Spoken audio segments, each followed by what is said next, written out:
आज जो हम पढ़ेंगे वो क्लास रहेगा हमारा जो है राशियों के ऊपर।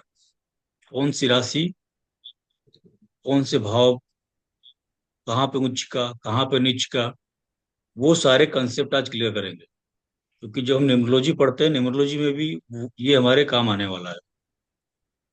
तो एक टेबल बनाएंगे। टेबल में सबसे पहले हम लिखेंगे सीरियल नंबर। सीरियल नंबर के बाद लिखेंगे हम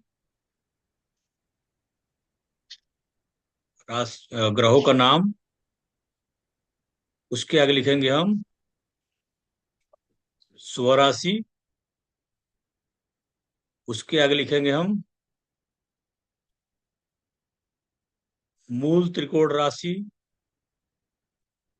उसके आगे लिखेंगे उस टेबल में हम उच्च राशि। और उसके आगे लिखे हम नीच राशि।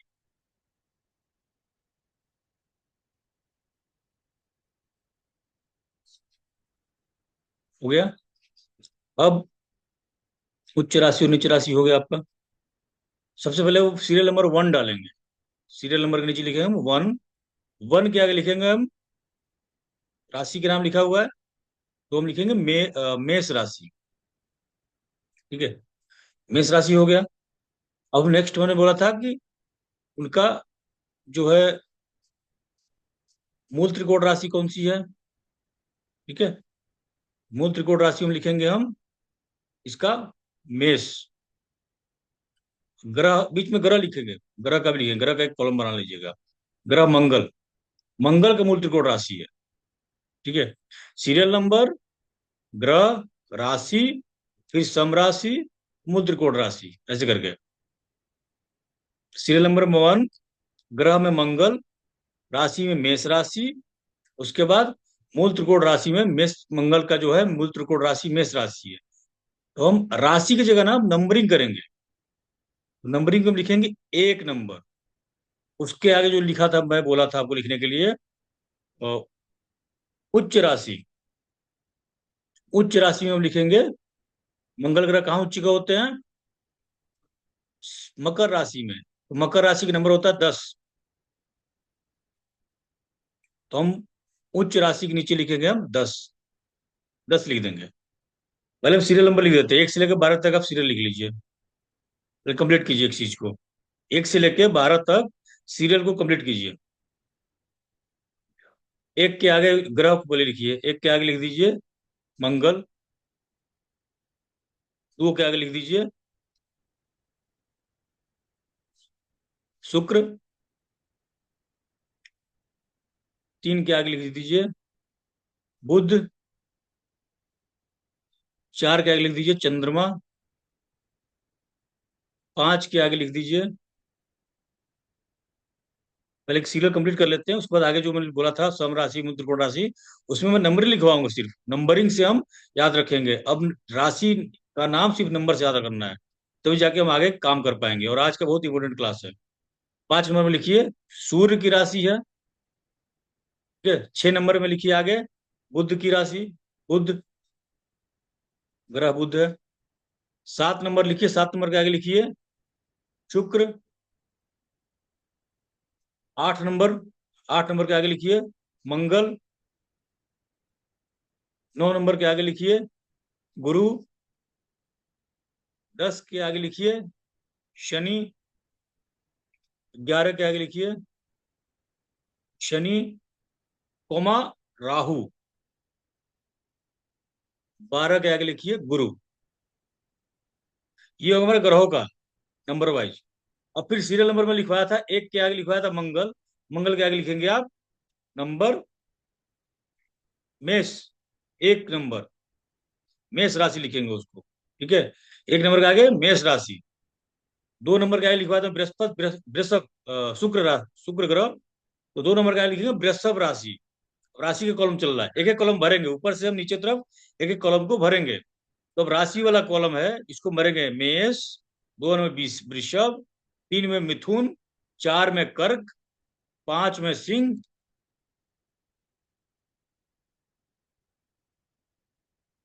6 में कन्या। सात में तुला, आठवें के आगे लिखेंगे हम मंगल लिखा होगा, उसके आगे जो राशि आएगी वो वृश्चिक राशि। नौवें के आगे धनु, नौवें के आगे मैंने लिखवा था गुरु ग्रह, गुरु के आगे धनु। 10वें के आगे शनि लिखवाया था, शनि के आगे लिखेंगे राशि कौन सी उनकी, मकर राशि, 10वां नंबर।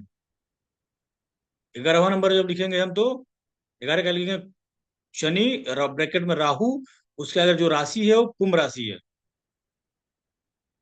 उसके बाद लिखेंगे 12 नंबर में हम गुरु, गुरु के आगे मीन राशि। ये हमारे 3 लाइन कंप्लीट हो गया, बाकी के आगे जो लाइन बचे हुए हैं स्टेप बाय स्टेप उसको भी फिल करेंगे। तो हम 1 नंबर जो लिख रहे थे मेष राशि, उसका जो साधारण राशि है वो हम लिखेंगे वृश्चिक राशि। सम राशि लिखा था सम राशि, उसके बाद लिखा था, मैं बोला था आपको, सम राशि के बाद मूल त्रिकोण राशि। तो साधारण राशि में हम लिखेंगे, अब नंबर वाइज लिखेंगे अब, क्योंकि हमने राशि लिख लिया है, उसके आगे हमने नंबर लिख लिया है। अब हम राशि को नंबर से याद रखेंगे। अब हम राशि को नंबर से याद रखेंगे। कितना समझ में आ रहा है आपको? हाँ आ रहा है, नोट कर रही हूँ। लिख पा रही हो ना, पूरा हाँ नोट हाँ कर हाँ रही हो ना? ये हाँ बहुत हाँ। इंपॉर्टेंट है, इसी के बेस पे जी न्यूमरोलॉजी होगा। जी जी जी। चलो ठीक है। तो सम राशि में लिखें एक मंगल ग्रह, मंगल ग्रह की जो सम राशि होती है वो होती है वृश्चिक राशि, उसका 8 नंबर लिखेंगे, 8। सम राशि के नीचे 8, उसके आगे मूल त्रिकोण राशि है, मूल त्रिकोण राशि में हम लिखेंगे 1, मेष राशि। उसके आगे लिखा हुआ उच्च का, तो मंगल ग्रह किस राशि में जाकर उच्च के होते हैं उसका हम देखेंगे। तो जब उच्च का राशि लिखेंगे तो हम लिखेंगे मकर राशि, मकर का राशि नंबर लिखा है 10 नंबर, 10 नंबर का आगे लिखा होगा मकर राशि, तो 10 नंबर लिखो वहां पे उच्च का, 10 नंबर राशि में। फिर लिखा होगा नीच, तो नीच का मकर राशि में, तो मकर राशि का नंबर होता है 4, वहां लिख दो 4। राशि को नंबर से याद रखना है। अब हम बात करते हैं 2 नंबर, वृषभ राशि। तो उसका वृषभ राशि के आगे लिखा होगा सम राशि। तो वृषभ, शुक्र का जो सम राशि होता है वो होता है वृषभ स्वयं में, तो 2 नंबर लिख देंगे। उसके आगे लिखा है मूल त्रिकोण राशि, मूल त्रिकोण का राशि होता है तुला राशि, होता है 7 नंबर पे, तो लिख देंगे 7। उसके आगे जो राशि, उसके आगे लिखा हुआ उच्च का राशि, तो शुक्र उच्च होते हैं मीन राशि में, मीन राशि 12वें नंबर पे है, देखो आप, तो 12वें नंबर पे लिखे, 12 नंबर लिख देंगे वहां पे। उसके बाद नीच का, तो कन्या राशि में जाकर शुक्र नीच के होते हैं, उसके हम आगे लिख देंगे 6 नंबर, 6 नंबर पे कन्या है।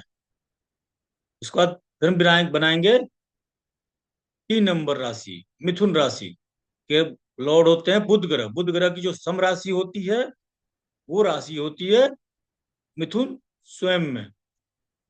उसकी जो मूल त्रिकोण राशि होती है वो होती है कन्या राशि, ठीक है, बुध का, तो 6 नंबर लिख देंगे।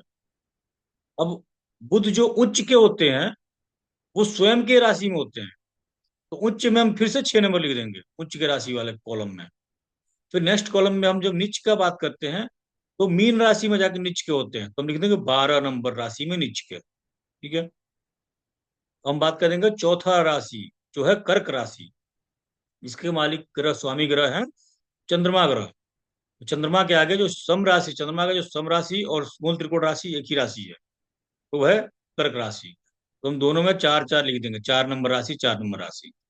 चंद्रमा उच्च के होते हैं वृषभ राशि में, तो उच्च वाले कॉलम में हम लिखेंगे चंद्रमा के आगे 2 नंबर वृषभ राशि, और नीच के होते हैं वृश्चिक राशि में, तो वृश्चिक राशि 8 नंबर पे आता है, तो हम लिखेंगे उसको 8 नंबर, ठीक है। चंद्रमा का लाइन कंप्लीट हो गया।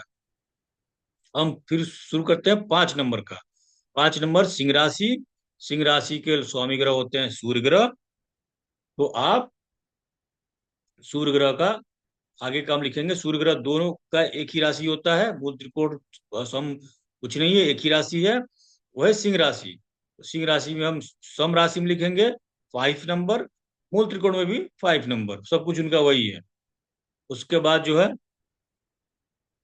उच्च का स्थान सूर्य का मेष राशि में, तो हम लिखेंगे 1 नंबर राशि सूर्य का। उसके बाद दूसरी जो है राशि है नीच का तुला राशि, तुला राशि का सिंबल होता है 7 नंबर, हम 7 नंबर लिख देंगे। 5 नंबर का लाइन कंप्लीट हो गया। अब 6 नंबर पे आते हैं। 6 नंबर के आगे लिखा होगा बुध ग्रह, बुध के आगे लिखा होगा कन्या राशि। बुध के जो है, मैं मूल त्रिकोण राशि बता रखा हूं पहले से ही कि मिथुन राशि समराशि है और मूल त्रिकोण राशि कन्या राशि है।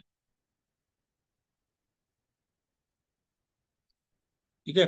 उच्च नीच जो होगा सेम वही लिख लेंगे हम जो ऊपर लिखे थे बुद्ध के बारे में। बुद्ध कहाँ उच्च के होते हैं? कन्या राशि में। नीच के कहाँ होते हैं? कन्या राशि 6 नंबर होता है, 6 नंबर लिख लेंगे। नीच वाला जो कॉलम है उसमें लिखेंगे हम 12 नंबर, 12 नंबर पे नीच के होते हैं। अब हम बात करते हैं 7 नंबर राशि जो है तुला राशि, उसके स्वामी ग्रह शुक्र ग्रह है। शुक्र के बारे में जो ऊपर लिखवाया हूँ सेम एज इट इज उसमें कॉपी कर देंगे। हम बात करते हैं 8 नंबर राशि। 8 नंबर राशि के स्वामी ग्रह मंगल, और मंगल वृश्चिक के मालिक होते हैं, स्वामी ग्रह होते हैं। वृश्चिक राशि 8 नंबर राशि है, और मंगल के बारे में जो ऊपर लिखवाया हूं एज इट इज उसमें हम कॉपी कर देंगे। ठीक है। अब हम बात करेंगे 9 नंबर राशि, धनु राशि। धनु राशि के स्वामी ग्रह गुरु होते हैं, और उनका सम राशि जो है वो मीन राशि मतलब 12 नंबर है। मूल त्रिकोण राशि उनका धनु राशि है, 9 नंबर लिख देंगे। धनु राशि की जगह 9 नंबर लिख देंगे। उसके बाद उनका उच्च का स्थान होता है कर्क राशि, तो 4 नंबर लिख देंगे। 4 नंबर राशि में उच्च के होते हैं, और नीच के होते हैं 10 नंबर राशि में। तो ये 9 का अब आपका रो कंप्लीट हो गया। अब हम नेक्स्ट बात करेंगे 10 नंबर। 10 के स्वामी ग्रह शनि होते हैं, 10 मतलब मकर राशि। अब मैं नेक्स्ट टाइम जब भी बोलूंगा 10 नंबर राशि मतलब सीधा मकर राशि समझना है। 10 नंबर राशि, 10 नंबर राशि के आगे हम लिखेंगे शनि के बारे में। शनि का जो सम राशि है वो मकर राशि है, तो सम राशि के नीचे हम लिख देंगे 10 नंबर। मूल त्रिकोण राशि 11 नंबर है। कुंभ राशि तो हम 11 नंबर लिख लेंगे। अब हम उच्च की बात करते हैं तो शनि देव जो है वो तुला राशि में जाकर उच्च के होते हैं, तो 7 नंबर लिख देंगे। अब जो नीच के होते हैं वो मेष राशि में होते हैं, तो मेष राशि नंबर होता है 1 नंबर, 1 नंबर पे लिख देंगे। लास्ट एक बच गया कुंभ राशि का, same as it is copy कर देंगे हम। जो हम मैंने मकर का लिखवाया है सेम एज इट इज कुंभ का कॉपी कर देंगे। लास्ट बच गया मीन राशि, 12 नंबर राशि।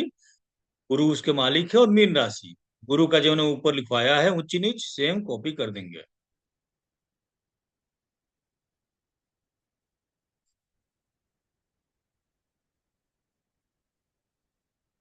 ठीक हो गया।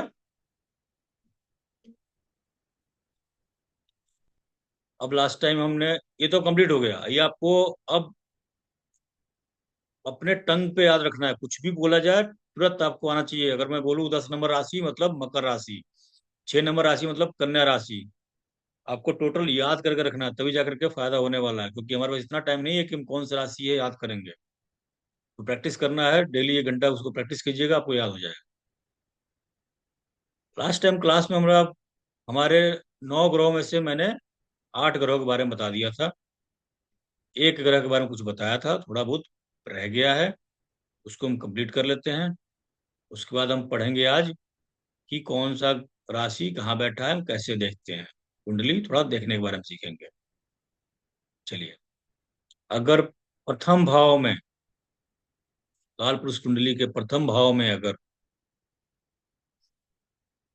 केतु बैठा हुआ है, तो सबसे पहले हम क्या बोला था मैं कि केतु के बारे में जानना है वो जान नहीं सकते हम।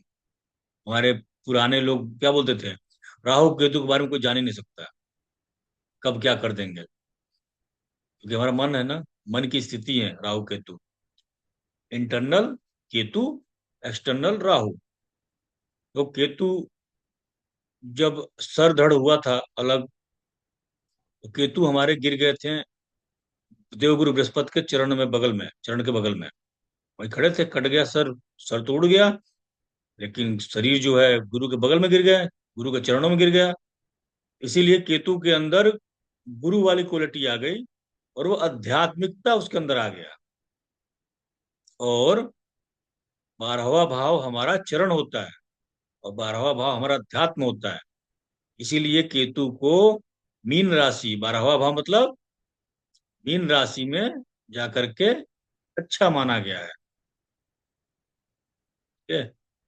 केतु मीन राशि में अच्छा देते हैं, क्योंकि केतु स्वयं वहां मुक्त हुए थे। तो जो भी व्यक्ति के केतु मीन राशि में होते हैं, वो व्यक्ति हमेशा मुक्ति ही चाहता है कि मेरी भी मुक्ति हो जाए।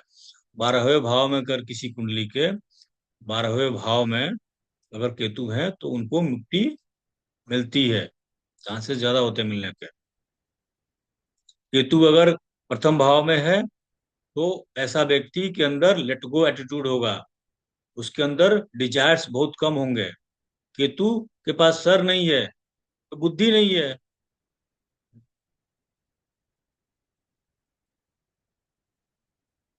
केतु के पास सर नहीं है, बुद्धि नहीं है, तो इससे क्या होगा? व्यक्ति जो है अपने आप का तलाश करता है, खुद को खोजता है कि मैं कौन हूँ। उसका सर तो है नहीं, बिना सर का कोई व्यक्ति घूमेगा टहलेगा, उसकी तो बुद्धि तो है नहीं मैं कि कौन हूँ। तो हमेशा पूछता है मैं कौन हूँ, क्यों आया हूँ, मकसद क्या है, मेरे पास लक्ष्य क्या है मेरा। तो केतु उन्हीं सब चीजों में फंसे रहते हैं। केतु अगर लग्न में है, तो ऐसा व्यक्ति अध्यात्म में जाता है, लेट गो एटीट्यूड होता है, बहुत सिंपल तरीके से रहना चाहता है। उसके अंदर कोई डिजायर्स नहीं है, सिंपल बहुत ज्यादा है, कुछ नहीं चाहिए, बस जो है सो है। और जो व्यक्ति ऐसा होता है, उस व्यक्ति के जीवन में बहुत ही ग्रोथ मिलता है, बिन मांगे ग्रोथ मिलता है। अगर लग्न में केतु बैठा हुआ है, ऐसा व्यक्ति बहुत ज्यादा डिजायर रखेगा, और बहुत ज्यादा अच्छा। आप देखे होंगे कि जो नागा साधु या फिर जो तपस्वी होते हैं, वो लोग एक्चुअल में केतु होते हैं, क्योंकि केतु के पास सर नहीं है। तो अगर ऐसे व्यक्ति को अगर शीशा दे दिया जाए, तो व्यक्ति क्या करेगा? उसका सर नहीं है, चेहरा नहीं, तो क्या देखेगा शीशा में? और मैक्सिमम शीशा हम सिर्फ चेहरा देखने के लिए यूज करते हैं मैक्सिमम।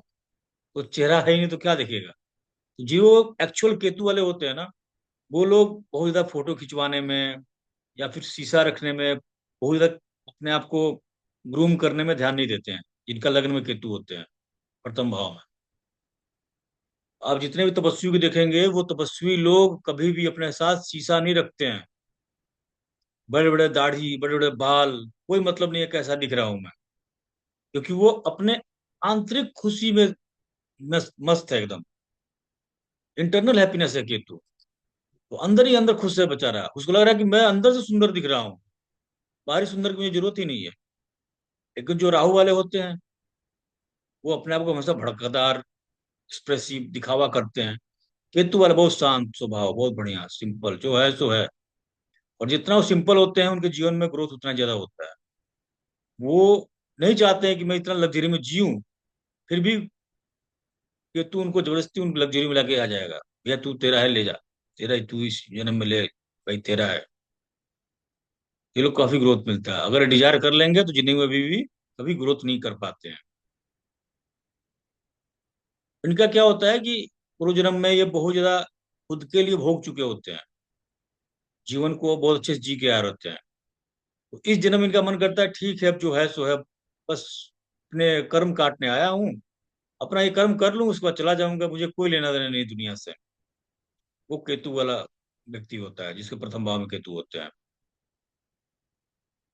केतु अगर आपके द्वितीय भाव में बैठ जाए, द्वितीय भाव हमारी वाणी की है, तो ऐसा व्यक्ति का वाणी बहुत अच्छा नहीं होगा।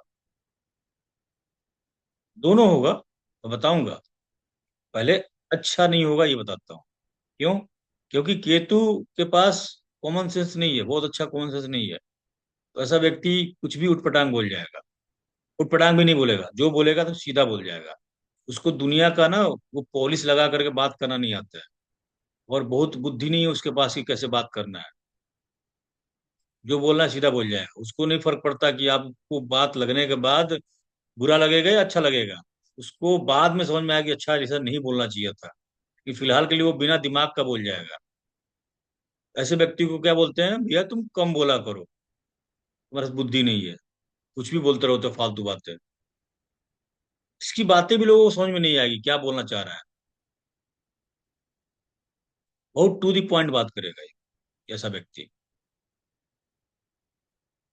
तो कहने का मतलब ये है कि अगर केतु आपका सेकंड हाउस में है, अगर आप केतु से संबंधित कोई काम कर रहे हैं, केतु क्या है, ज्योतिष है, आप ज्योतिष से संबंधित काम कर रहे हैं, जब आपको वहां पे बोलने का मौका आएगा तो आपसे ज्यादा बेहतर, बढ़िया कोई नहीं बोल सकता। केतु लॉयर है, कंसल्टेंसी है।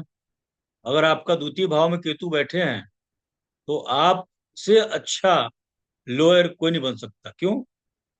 क्योंकि केतु लॉयर है। केतु बोलते हैं कि तुम किसी फील्ड में नहीं बोल पाओगे, लेकिन जब मेरी बारी आएगी, मेरे फील्ड की बात आएगी, तो तुमको वहां कोई दबा नहीं पाएगा। इससे बड़े बड़े जो लॉयर हैं, हाई कोर्ट में, सुप्रीम कोर्ट में, एक बहुत फेमस लॉयर भी हैं, आप लोग नाम जानते होंगे, उनका सेकंड हाउस में केतु है। जब वो व्यक्ति लड़ता होगा ना केस को, तो उसके बाद को कोई काट ही नहीं पाता होगा। केतु बोलता है मैंने तुम्हारी जुबान काट दिया है, द्वितीय भाव में बैठ के। अब तुम वो बोलोगे जो मेरे से रिलेटेड है, बाकी तुम ज्यादा बोल नहीं पाओगे। और जो केतु वाले होते हैं ना, वो शादी पार्टी में जाएंगे ना, तो वहां पे बैठ करके वो अपना कुछ भजन कीर्तन का ढूंढेंगे, और सिंपल सिटी में रहेंगे। 10 लोग बैठे हो चुपचाप बैठे रहेंगे, नहीं बोलेंगे। क्यों? क्योंकि उनका मैटर का बात नहीं चल रहा है, सब दारू पकड़े हुए हैं, कुछ स्टाइलिश लाइफ जी रहे हैं, मस्ती कर रहे हैं। केतु वाला बंदा वहाँ चुपचाप पड़ा रहेगा, सिंपल पड़ा रहेगा, कुछ नहीं बोलेगा। लोग समझे ये बेवकूफ है, बोलने नहीं आता है। लेकिन अगर किसी ने अध्यात्म को छोड़ छेड़ दिया, किसी ने उसके धर्म को, अध्यात्म को छेड़ दिया, फिर तो, फिर उससे ज्यादा बेटर कोई बोल ही नहीं सकता वहां पे। केतु का ये अच्छी खास बात है। केतु वहां पे बैठते हैं तो बोलते हैं कि धन पे ध्यान मत दो। सर नहीं है ना, तो धन के लिए दिमाग मत लगाओ। जेब में पैसा है, मेरे पास सर नहीं है, और तुम्हारे द्वितीय भाव में, धन भाव में मैं बैठा हूँ, धन भाव होता है द्वितीय भाव, उसमें मैं बैठा हूँ। और जिस व्यक्ति के पास सर नहीं है, वो व्यक्ति अगर पैसे में दिमाग लगाएगा, तो केतु क्या करेंगे, बोलेंगे भैया कहाँ ढूंढ रहे हो, तुम्हारे पास सर ही नहीं है तो दिमाग क्यों लगा रहे हो। तुम्हारे पास जेब है, जेब पे ध्यान दो ना तुम अपने। केतु कहते हैं कि अगर मैं पैसे से जुड़ गया, तो आप अपने दिमाग से पैसे को निकाल देंगे, मैं आपके जेब में पैसा भर दूंगा। और अगर आपने पैसे के बारे में सोचा, दिमाग में पैसा भी लाया कि मैं पैसा और कमाऊंगा, तो आपके जेब से पैसे बचे हुए थे ना, वो भी उड़ा दूंगा मैं। तो केतु वाले बोलते हैं कैलकुलेशन मत कीजिए पैसे का, जो है जितना है उतना पैसे का आप इंजॉय कीजिए। बस अगर ज्यादा कैलकुलेशन किए तो भिखारी बना दूंगा। तो ऐसे लोग सोचते भी नहीं ये पैसा खर्चा करते टाइम पे, बहुत काउंट नहीं करते हैं, मेरे अकाउंट में कितना पैसा है, देख लूं देख लूं देख लूं। अगर इन्होंने अकाउंट देखना शुरू किया, इनके अकाउंट और इनका बैंक बैलेंस, इनका जेब, सब जगह से पैसा गायब होगा। और कहीं खोपचा में छुपा के भी रखे होंगे ना, वहां से भी गायब हो जाएगा। अगर ये, इनका उपाय क्या रहता है, पैसा कैसे बचाएंगे ये कमाएंगे। अगर किसी रेस्टोरेंट पे गए हैं, कुछ खाएं, पैसा पे किए, उसने रिटर्न में आपको कितना चेंज दिया आपको काउंट नहीं करना है, लेके चुपचाप रख लीजिए। किसी ने आपको पैसा दिया, मान लीजिए कहीं गए आप कुछ भी काम करने के लिए, किसी ने आपको पैसा दिया, उसमें उस पैसे से आपको किसी को देना नहीं है, वो सिर्फ आपके लिए पैसा दिया है, उस पैसे को आप काउंट मत कीजिए, आप ध्यान ही मत दीजिए। हाँ, अगर उस पैसे से किसी को देना है तो ठीक है भैया, उसका काउंट करके निकाल दीजिए, अपने लिए मत काउंट कीजिए कितना दिया मेरे पास कितना आया, कोई फर्क नहीं पड़ना चाहिए। लेट गो, एकदम सिंपल रहिए। और वो सिर्फ कहने के लिए नहीं कि मैं लेट गो कर रहा हूँ, एक्चुअल वो ब्रेन से निकालना है, क्योंकि केतु हमारे मनस स्थिति है, मन की स्थिति है। और वो इंटरनल मन की स्थिति है, मतलब डेप्थ में जा करके। एक्सटर्नल मन मन स्थिति क्या है, ऑब्जर्वेशन क्या है आपका, ऊपर का, ऊपर का। लेकिन एक समुद्र की गहराइयों में जाकर के आपको अपने दिमाग से निकालना पड़ेगा कि पैसा मुझे नहीं चाहिए। आप कोई भी काम कर रहे हैं उसमें पैसे पे ध्यान नहीं देना है। अगर सेकंड हाउस में केतु है तो आपके जीवन में बहुत ही वृद्धि होगी पैसे का। दिमाग लगाना बंद, पैसा आना शुरू। हम बात करते हैं तृतीय भाव में केतु हो तो। केतु अगर तृतीय भाव में होंगे तो हमारा तृतीय भाव हमारा हाथ है, हमारे हैंड्स हैं। हैंड्स क्या करते हैं? लिखने का काम करते हैं। ऐसा व्यक्ति बहुत अच्छा राइटर होगा। केतु कलम है तो ऐसा व्यक्ति बहुत अच्छा लिखेगा, और ऐसा व्यक्ति जज बनेगा, डॉक्टर बनेगा। इसमें सबसे ज्यादा लिखने का काम होता हो। अगर तृतीय हाउस में लिखा हुआ व्यक्ति का अगर जजमेंट उसने लिख दिया अपना, फिर उसको कोई चैलेंज कर ही नहीं पाएगा, जिस व्यक्ति के तृतीय हाउस में केतु है। लेकिन एक दिमाग लगा के नहीं, बस सही तरीके से उसने बस लिख दिया, पार्शियलिटी करके नहीं कि पार्शियलिटी कर रहा हूं मैं चुपके से पैसा लेकर के। सच्चे दिल से उसने लिख दिया कि ऐसा है, फिर उसके लिखे हुए कोई काट नहीं सकता। अगर तृतीय हाउस में, तृतीय भाव में केतु है तो। तृतीय भाव हमारा हैंड है, हाथ है। और केतु तलवार है, छुरी है, चाकू है। ऐसा व्यक्ति बहुत अच्छा सर्जन बनता है। सर्जरी बहुत अच्छा करता है ऐसा व्यक्ति।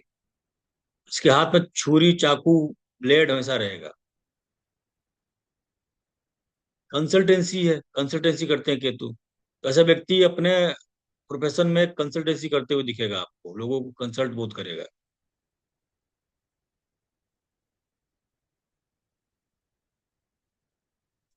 चतुर्थ भाव में आते हैं। चतुर्थ भाव हमारा क्या है? हमारी मदर है, हमारा मदरलैंड है, हमारी मातृभूमि, हमारी मन की स्थिति है। चौथुर्थ चतुर्थ भाव क्या होगा? केतु वहां आ गए। मैंने क्या बोला था कि केतु हमारे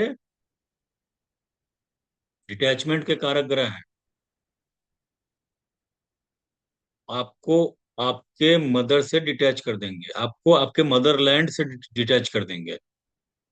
अगर आप अपने मदरलैंड से डिटैच नहीं होंगे तो आपके जीवन में, आपके घर में इतनी सारी प्रॉब्लम आ जाएंगी कि आपका श्रिंक करते हैं ना, केतु ग्रह श्रिंक करते हैं, चीजों को छोटा करते हैं। राहु का काम है एक्सपेंशन। राहु चीजों को बड़ा करने का काम करते हैं। 2 रुपए कमाते हैं तो 2 लाख बताएंगे, और वही करता है तो व्यक्ति आगे बढ़ता है, नहीं तो नहीं बढ़ पाता है। लेकिन वो राहु जिसमें रहते हैं उससे कुंडली में। लेकिन अगर किसी कुंडली में केतु सिर्फ है, केतु बहुत पावरफुल है, ऐसे में व्यक्ति क्या करेगा? केतु को अगर यूज नहीं किया तो श्रिंक करते, छोटा कर देंगे। केतु का काम है छोटा करना, राहु का काम है बड़ा करना। अगर फोर्थ हाउस में बैठ गए, चतुर्थ भाव में, आपके प्रॉपर्टी हाउस में, आपका प्रॉपर्टी छोटा ही रहेगा, प्यारा सा छोटा सा रहेगा, सुंदर सा रहेगा। राहु बैठ गए, प्रॉपर्टी बहुत बड़ा बनवा दिएगा, अंदर खाली रहेगा, खोखला रहेगा। केतु छोटा बनवाएगा लेकिन सॉलिड एकदम। प्रॉपर्टी हाउस में बैठ गए, अगर आपने अपना जन्मभूमि नहीं छोड़ा तो आपके जीवन में केतु कोहराम मचा देंगे। आपके घर को श्रिंक कर देंगे, मतलब आपकी प्रॉपर्टी बिकने शुरू हो जाएगी।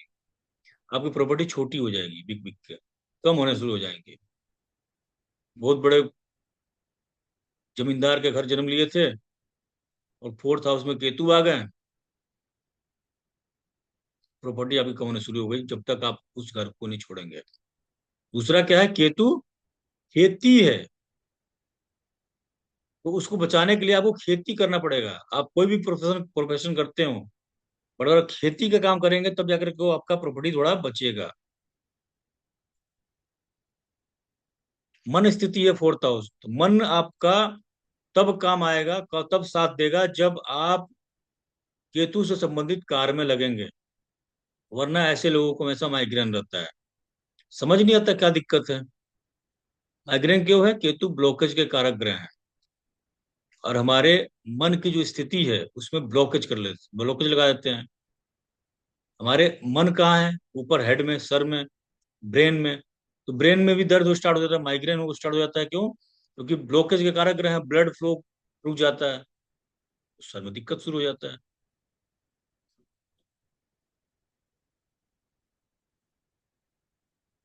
केतु अगर वहां बैठे हुए हैं तो ऐसा इंसान मन से पवित्र बहुत होता है। और अगर अपने मन का पवित्रता छोड़ रहा है वो, तो व्यक्ति कभी भी ग्रोथ नहीं करेगा, वो उसको तोड़ देगा। अगर आपके अंदर, आपके मन में छल कपट चालाकी आ रही है और फोर्थ हाउस में केतु है, तो आप चालाकी दूसरों के साथ नहीं कर रहे हैं, आप अपने साथ अपना बिगाड़ रहे हैं। उस चालाकी से दूसरे का नहीं बिगाड़ रहे हैं, आप खुद का नुकसान करने के लिए तुल गए हैं। केतु आपको वहां बर्बाद करके रख देंगे, कभी बचा नहीं पाएगा आदमी खुद को।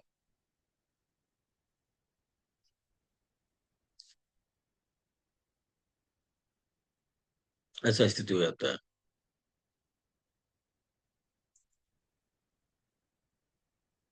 केतु में अगर फोर्थ हाउस में बैठे हुए केतु, ऐसे लोगों को नींद का बहुत इशू आ जाता है। मैं बोलता हूँ कि आप सोते टाइम ना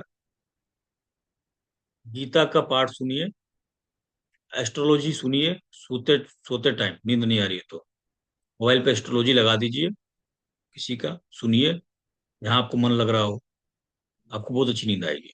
जब जब सुनना शुरू कर देंगे आपको नींद आना शुरू हो जाएगा। आप हमेशा खुद को पाएंगे, जब मैं एस्ट्रोलॉजी पढ़ता हूँ या पढ़ती हूँ, सुनती हूँ, मुझे नींद आ जाती है, मैं सो जाता हूँ। केतु पंचम भाव में आ जाए। पंचम भाव हमारा क्या है? हमारी बुद्धि है। मैंने क्या बोला था लास्ट टाइम कि राहु अगर पंचम भाव में हो, तो राहु क्या है? चालाकी है। बहुत क्लेवर हो जाते हैं ऐसे लोग, इनकी बुद्धि बहुत चालू हो जाती है। और राहु क्या? राहु शांत ग्रह नहीं है, राहु का काम है इधर उधर तीन पाँच करना, खराब राहु का।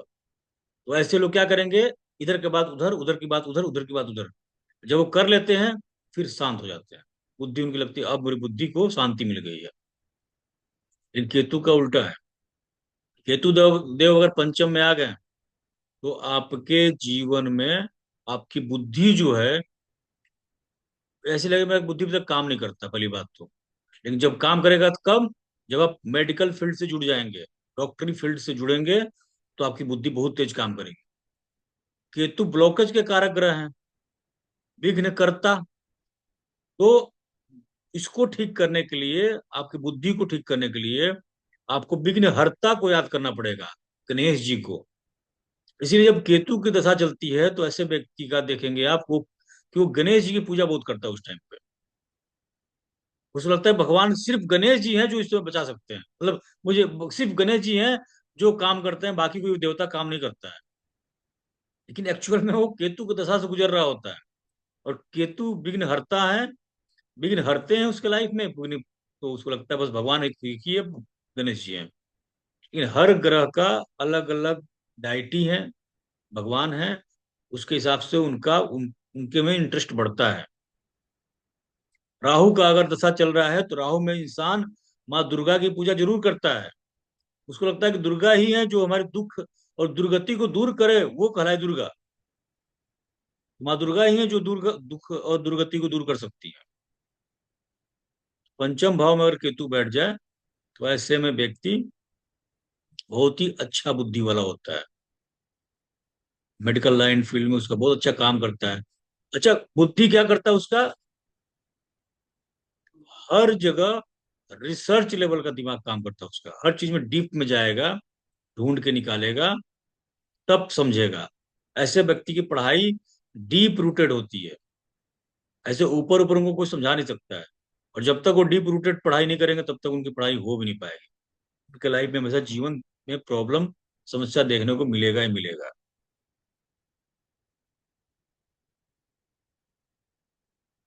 केतु अगर छठे भाव में बैठ जाए, तो छठा भाव क्या है? हमारा छठा भाव दुश्मन पहले देखते हैं। केतु अगर छठे भाव में आ गए और आपके लाइफ में कोई दुश्मन बन रहा है, आपके खिलाफ कोई खड़ा हो रहा है, केतु बोलते हैं कि भैया तलवार मेरे पास है, शस्त्र मेरे पास है, तुम काहे को राहु बनने जा रहे हो वहां पे? क्यों उसको संभालने जा रहे हो? केतु हूं, धड़ है मेरे पास, हाथ में मेरे शस्त्र भी है, मैं काटूंगा। और टेल है, ड्रैगन का, सांप का पूंछ है केतु, तो पूंछ भी मेरे पास है, नाग पास मेरे पास है, बांध दूंगा मैं। तो बोलते हैं केतु कि जिसके छठे भाव में अगर मैं बैठा हूं, ऐसा व्यक्ति अपने दुश्मन को एक बार बोल दे, दिल से बोल दे, मेंटली एकदम, जाओ मैंने माफ कर दिया, फिर देखिए उनके लाइफ में केतु ऐसे बैंड बजाएंगे कि उनकी सात पुश्तें हिल जाती हैं। केतु वंश के कारक ग्रह है ना, कुल के देवता, कुलस्थ देवता है वो। उनकी कुल को हिला कर देते हैं। अगर आपने बोल दिया एक बार कि जाओ मैंने माफ किया, तो आपने किसी को छेड़ा, तो आपने थोड़ा सा उसका बिगाड़ा, और उसने सिर्फ बोल दिया कि माफ किया मैं, उसने सिर्फ अपना थोड़ा सा नुकसान सहा, आपके जिंदगी का कई आने वाली पीढ़ी उसको भोगेंगी अब उस चीज को। इतना खतरनाक केतु ग्रह है, इसलिए पंडित लोग घबराते भी हैं केतु और राहु से। लेकिन अगर हम अच्छे कर्म करें, और कब कौन सा सही कर्म है हमें पता हो, उस कर्म को करें तो सही रहता है। कभी किसी के साथ बुरा ना करें, पता नहीं किस रूप में केतु आकर कहाँ कहाँ बिगाड़ दे हमारी लाइफ। जितने लोगों का पैर कट जाता है, हाथ कट जाता है, अपाहिज हो जाते हैं, बहुत बड़ी प्रॉब्लम आ जाती है, उनके लाइफ में बहुत सारी स्टिकल्स आ जाता है, तो ऐसे लोगों के कहीं ना कहीं किसी ऋषि, क्योंकि केतु ऋषि है, किसी ऋषि का श्राप लगा रहता है।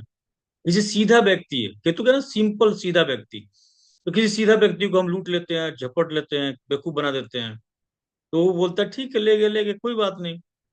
फिर केतु उसके एक्टिवेट हो जाते हैं, बोलते हैं भैया तुम यहाँ रहो, मैं आता हूँ उसको देख करके, तुम्हारे लिए तुमको कैसे बेवकूफ बनाया उसने। तो एक तरफ से देखा जाए, केतु आपके लिए एकदम आपके ऊपर हाथ रख के बैठे हैं, एज आपके पित्र की तरह। प्रोटेक्टर की तरह। हाँ, प्रोटेक्टर की तरह, कवच बन के बैठे हुए हैं। तुमको किसी ने अगर उंगली दिखाया, तो राहु वाला क्या है, सेम टाइम पकड़ के उंगली तोड़ देता है, राहु वाली क्वालिटी ये है।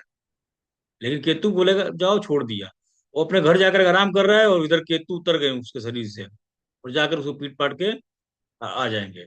लेकिन केतु का काम का तरीका बहुत अलग है। वो बोलते हैं कि जब तुम्हारे दिमाग से एकदम गायब हो जाएगा वो घटना, फिर वो घटना उसके घर में घटित होगा।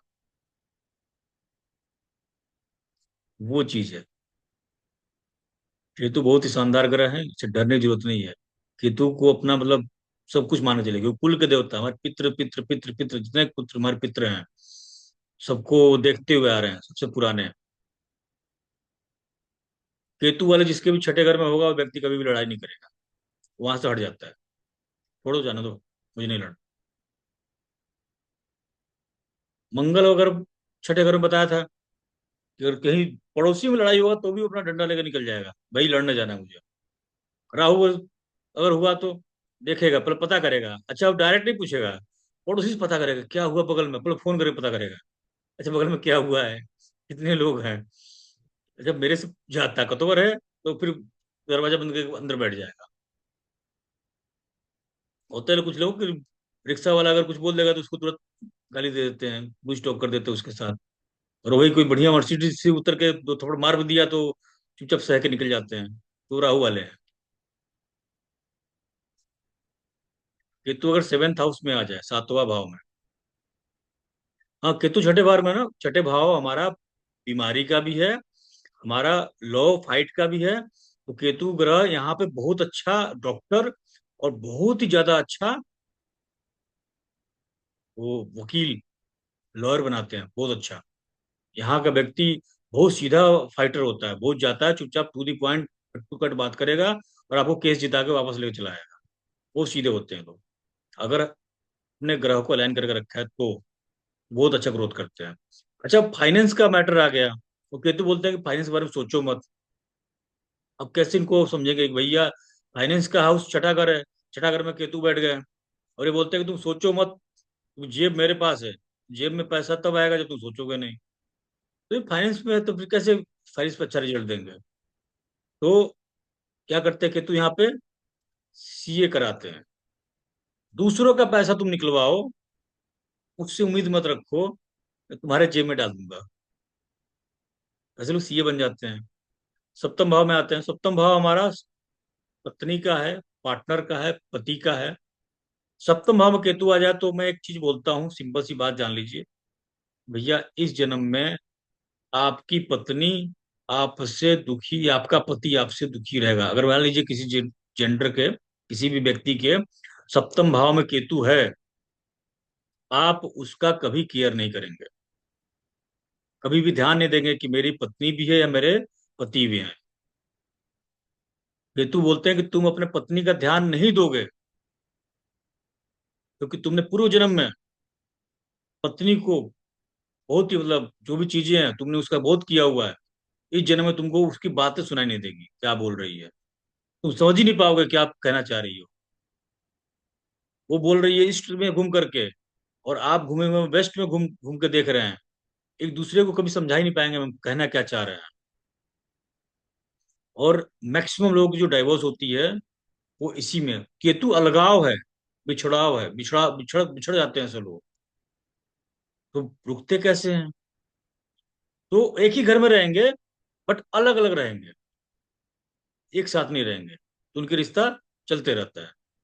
जैसे ही बहुत क्लोज आएंगे, इतना भयंकर लड़ाई होगा कि कोई एक मन करेगा मैं मर जाऊं, मैं खत्म हो जाऊं, अभी सब खत्म होगा, दुनिया में कुछ बचा ही नहीं है। केतु है ना सप्तम हाउस में, तो जिसके अब रहेगा उसकी पार्टनर कहेगी मैं खत्म हो जाऊंगी, मैं नहीं रहूंगी, या मैं नहीं रहूंगा, मैं जाना चाहता हूँ। सप्तम हाउस में केतु को शादी पता करे करना चाहिए कि ये व्यक्ति कैसा है। अगर के सप्तम हाउस में केतु है तो डॉक्टर से शादी करें, किसी ज्योतिषी से शादी करें, किसी लॉयर से शादी करें, तो जाकर के आपका केतु ठीक रहेंगे। कंसल्टेंसी देने वाले व्यक्ति से शादी करें, वो सिंपल, बहुत आप पे ऑब्जर्वेशन मिले तो ठीक, ना मिले तो ठीक। बहुत शिकायत करने वाले व्यक्ति से शादी ना करें, तब जाके आपके जीवन में केतु आपको अच्छा रिजल्ट देंगे। अगर आपके सप्तम भाव में, क्योंकि आपके अगर सप्तम भाव में केतु वहां बैठे हैं तो राहु लग्न में बैठे हुए हैं, आप सिर्फ अपने बारे में सोचेंगे मेरा हो जाए, बाकी दुनिया कहीं जाए मेरे को फर्क नहीं पड़ता, मेरा टाइम पे होना चाहिए, क्योंकि आप सेल्फिश हैं। और आपको के राहु का काम है प्रॉब्लम क्रिएट करना, और केतु का काम है हील करना, ठीक करना। तो दिमाग खुरपाती होता है, दिमाग प्रॉब्लम क्रिएट कर देता है सोच सोच के बहुत सारी चीजों को। और केतु के पास हाथ है, हाथ से अपना ठीक करते हैं मैकेनिक। तो केतु का काम है ठीक करना, हील करना। तो ये लोग जब बीमार पड़ते हैं तो सबसे पहले अपने पत्नी को या फिर अपने दोस्त को याद करते हैं, भैया मैं फंस गया हूँ, अब मुझे बचा लो, अब मैं बच नहीं पाऊंगा।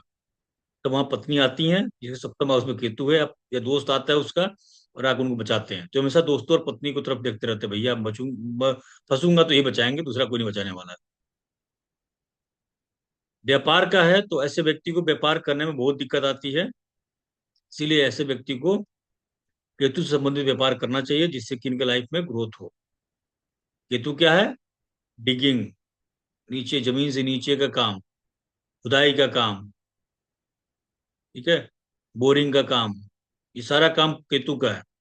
तो ऐसे व्यक्ति लोगों को खुदाई का काम, बोरिंग का काम करना चाहिए, जमीन से नीचे खुदाई वाला काम करना चाहिए, इससे इनके जीवन में काफी ग्रोथ देखने को मिलता है। सर्जरी का काम, रिसर्च का काम करना चाहिए व्यवसाय में। पत्नी बहुत सिंपल ढूंढना चाहिए, सिंपल पत्नी से इनकी लाइफ चल जाती है। अगर थोड़ा सा भी एडवांस लड़की आ गई तो इनका बर्बाद हो जाता है लाइफ। लेकिन दिक्कत ये है कि इनकी डिजायर्स रहेगा मेरी पत्नी जो है सब कुछ करने वाली हो, बस पूछने बोलने वाली ना हो, करने वाली हो। केतु के पास सर नहीं है ना, तो वो चाहते हैं कि मेरी पत्नी के पास सर ही नहीं है। और जब पत्नी बोलना शुरू करती है तो मुझे लगता है कि अरे कोई और, किसी और की पत्नी आ गई मेरे पास, ये तो मेरी पत्नी है ही नहीं, मेरी पत्नी के पास सर नहीं है, बोल कैसे रही है ये। वो बिल्कुल आवाज सुनना नहीं चाहते हैं, या पति, अगर पत्नी की कुंडली में है तो पति की आवाज सुनना नहीं चाहती है लेडी।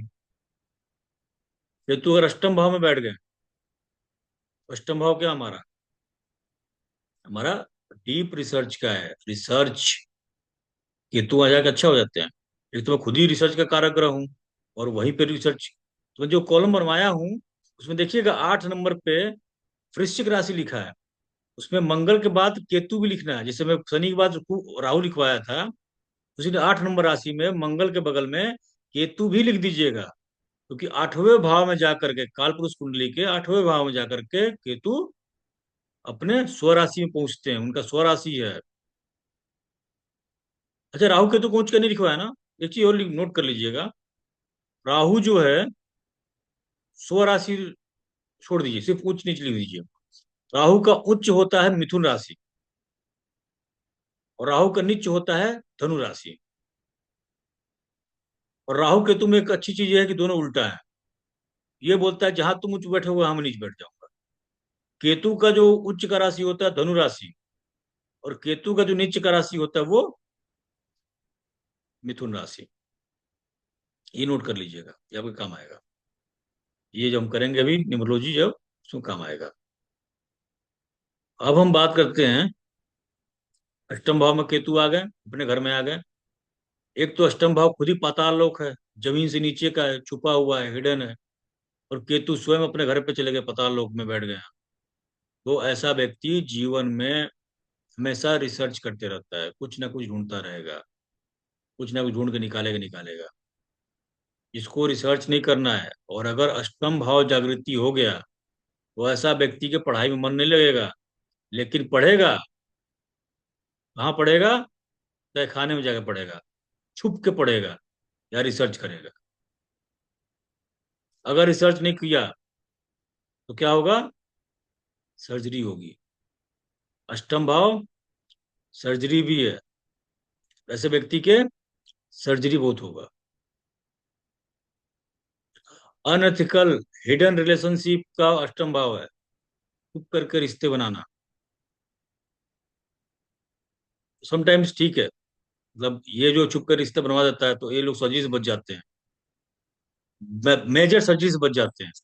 ये छोटे छोटे जो है ना, ये अनएथिकल रिस्क, मतलब हिडन जो रिलेशनशिप में रहते हैं आजकल, जो चल रहा है आजकल, वो सब चीज तो एक तरफ से गलत भी है और एक तरफ से सही भी है। दोनों तरफ से देखा जाएगा, ज्योतिष के हिसाब से देखा जाए तो।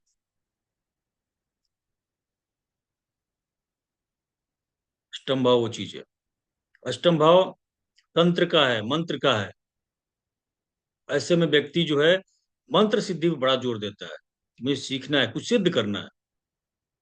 जिस भगवान को मानेंगे उसको बहुत सिद्ध करना चाहेंगे, उसके मंत्र को सिद्ध करूंगा।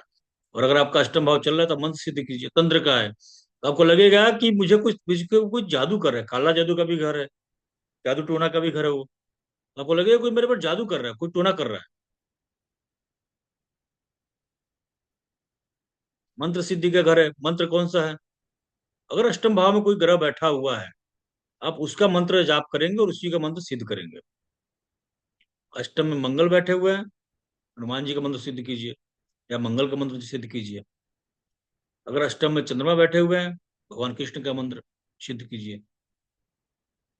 और अष्टम में सूर्य बैठे हुए हैं, तो भगवान सूर्य का मंत्र या शिव जी का मंत्र जाप कीजिए, सिद्ध कीजिए उसको।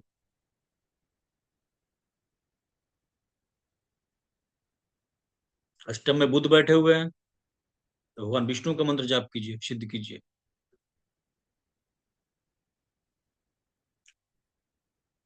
रिसर्च है, रिसर्च कीजिए। अब नवम भाव में आते हैं। नवम भाव में अगर केतु बैठ गए, नवम भाव क्या हमारा? हमारी संस्कार, हमारा धर्म। केतु तो जाते ही है भैया। और नवम भाव धनु राशि आता है वहां पर, कालपुरुष कुंडली के, वही गुरु के भाव में आ गए, वहां पे अच्छे माने जाएंगे। आपको धार्मिक बना देंगे। आपका धर्म का ध्वजा जरूर बुलंद होगा जीवन में एक बार। जितना आप धार्मिक जाएंगे, जितना आप धार्मिक गुरुओं को देखते होंगे आप, उन सभी लोगों का, मैक्सिमम लोगों का आपको केतु 9th हाउस में मिलेगा मिलेगा। केतु देव मिलेंगे, तभी उनका विजय पताका हो रहा है, हर जगह उनका नाम हो रहा है, उनको धर्म से जुड़े हुए हैं। गीता पढ़ना, गीता केतु स्वयं में है, गीता पढ़िए, धार्मिक कार्यों को कीजिए।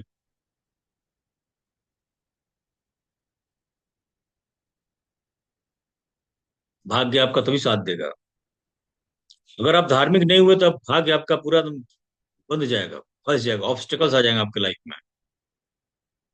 केतु अगर दसम भाव में आ जाए तो, दसम भाव हमारा क्या है? दसम भाव हमारा कर्मा है। इस जीवन में आप कर्म करने के लिए आए हैं। कौन सा कर्म? केतु से संबंधित। बाकी दूसरा कर्म करेंगे तो चलने नहीं दूंगा, रोडे अटका दूंगा, चलेगा नहीं आपका। तो जिसके भी दसम भाव में केतु होते हैं, आप देखेंगे मैक्सिमम 99% लोग अपने जॉब छोड़ते हैं, पकड़ते हैं, छोड़ते हैं, पकड़ते हैं, छोड़ते हैं, पकड़ते हैं। अब इनको ऊंचाई कैसे मिलेगी? दसम भाव स्टेटस, दसम भाव कर्मा, किस लिए आए हुए हैं कर्म करने? केतु बताते हैं कि मेरा कर्म करो, तुम इसके लिए आए हो। अगर तुम दूसरा कुछ करोगे तो मैं छुड़ाते रहूंगा बार बार। और वहीं पे व्यक्ति का काम करने का मन नहीं करेगा, क्योंकि केतु है ना, मोह नहीं है। किस चीज से? काम से। मुझे मन ही नहीं करता काम करने का। कर मतलब बहुत पागल नहीं हूँ काम के लिए, ठीक है, मिल गया कर लिया, नहीं मिला तो पागल नहीं हूं मैं। लेकिन राहु बैठ गया तो, दसम में राहु बैठ गया तो आदमी पागल होता है अपने काम के लिए। जो काम करना है, काम करना है, काम करना है, नहीं मिल रहा है। शाहरुख खान के दसम में राहु है, उनको कोई फर्क नहीं पड़ता, वो 24 घंटा काम करते हैं, मुझे काम करना है। बस ये मत, उनके अवसर लैंग्वेज सुनिए, बोलते हैं कि ये मत कहना कि मेरे पास काम ज्यादा है। राहु है ना, भूख। इनको तो काम लगेगा ही, मेरे पास काम है ही नहीं, और चाहिए, और चाहिए, और चाहिए। लेकिन केतु नहीं चाहिए। अच्छा कुछ है कर देंगे, ज्यादा मोह नहीं है। मिला तो ठीक, नहीं मिला तो ठीक। और केतु वाले काम में अगर उतर गए तो 24 घंटा फिर ये काम करेंगे, इनको कोई रोक नहीं पाएगा। इनको पता नहीं चलता है। अगर ये 24 घंटा काम करेंगे, दसम में केतु है, केतु वाला काम, तो भी इनको थकावट फील नहीं होगा, बिल्कुल ही रिलैक्स फील करेंगे अपने आप को। ठीक है। तो केतु वालों का ये सीन रहता है। मेरा दसम भाव में केतु है। अब आप खुद सोचिए कि मुझे आगे नौकरी करनी चाहिए या फिर इस काम को करना चाहिए, इस काम को मैं कर रहा हूँ। अगर मैं नौकरी करूँ आगे जाके फिर से, तो केतु क्या करेंगे? ब्लॉकेज खड़ा कर देंगे, कुछ बड़ी प्रॉब्लम क्रिएट कर देंगे, जिससे मुझे नौकरी से डिटैच, केतु क्या डिटैच करा देते हैं। पहले ब्लॉकेज करेंगे और फिर नौकरी से निकलवा देंगे। उससे बेटर क्या है कि आप जो है वो चीज मत करें, जो केतु नहीं चाह रहे हैं वो करें, जिसमें केतु का इंटरेस्ट है। और सच बताऊं मैं कई बार ऐसा हुआ है कि 12 घंटा तक मैं बैठ के कंसल्टेंसी दिया हूँ, और मुझे फील तक नहीं हुआ कि 12 घंटा कब बीत गया। इतना मजा आता है काम करने में। ये सिर्फ केतु वाला काम है, बाकी किसी काम में मन नहीं करता काम करने का। रिसर्च का है ग्रह केतु। तो दसम भाव में केतु बैठ के क्या बोलते हैं? रिसर्च करो, डीप रिसर्च करो। पैदा किस लिए, किस जन्म में कर्म क्या है, रिसर्च करने आए हो, रिसर्च करो। दसम भाव में केतु है और कोई से लड़ना चाहेगा, छोड़ दो। सामने वाला घुटने टेक देगा एक दिन। कर्म में है ना, इसे छोड़ दिया जाओ, सामने वाला घुटने टिका देते हैं। अब बात करते हैं 11th हाउस में। 11वां भाव हमारा इच्छा है, इच्छा पूर्ति है। पंचम भाव हमारी इच्छा है, ठीक है, हमारे डिजायर्स हैं। 11वां भाव हमारी उच्च इच्छा पूर्ति है।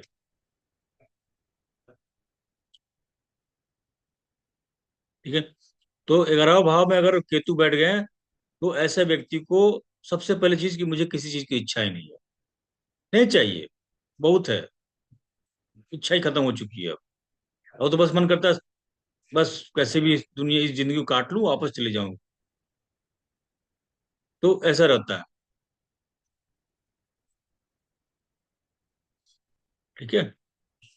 केतु अगर 11वें भाव में बैठे हुए हैं तो हमारा सोशल सोशल सर्कल है 11th हाउस। आपके जितने सोशल सर्कल वाले मिलेंगे, या तो वो बहुत सीधे होंगे, नहीं तो आपका कोई सोशल सर्कल होगा ही नहीं। आप सोशल सर्कल से एकदम बाहर रहेंगे। गेंस है, लाभ है। लाभ तब होगा जब आप केतु का काम करेंगे, और गीता पढ़ेंगे, रामायण पढ़ेंगे, गार्डनिंग करेंगे। अब देखेंगे कब जब केतु की दशा चलता है ना, अचानक से माइंड में आता है कि भाई छत पे ढेर सारे प्लांट्स लगाऊं मैं, गार्डनिंग करूं, फ्लावर लगाऊं। तो फ्लावर कौन लगाएगा? गार्डनिंग कौन करेगा? केतु वाले करेंगे। केतु अगर 12th हाउस में आ गया, ऐसा व्यक्ति के जीवन में मोक्ष के कारक ग्रह मोक्ष के भाव में चले गए। 12th हाउस हमारा मुक्ति का है। अध्यात्म का कारक ग्रह केतु और 12वां घर मोह अध्यात्म का, स्वयं वहां चले गए। तो ऐसे में क्या बोलेंगे हम कि सबसे बढ़िया केतु आपको चीजों से डिटैच करवाएंगे। कुछ नहीं चाहिए, कुछ नहीं चाहिए, बस मुक्ति चाहिए, मुक्ति चाहिए, मुक्ति चाहिए।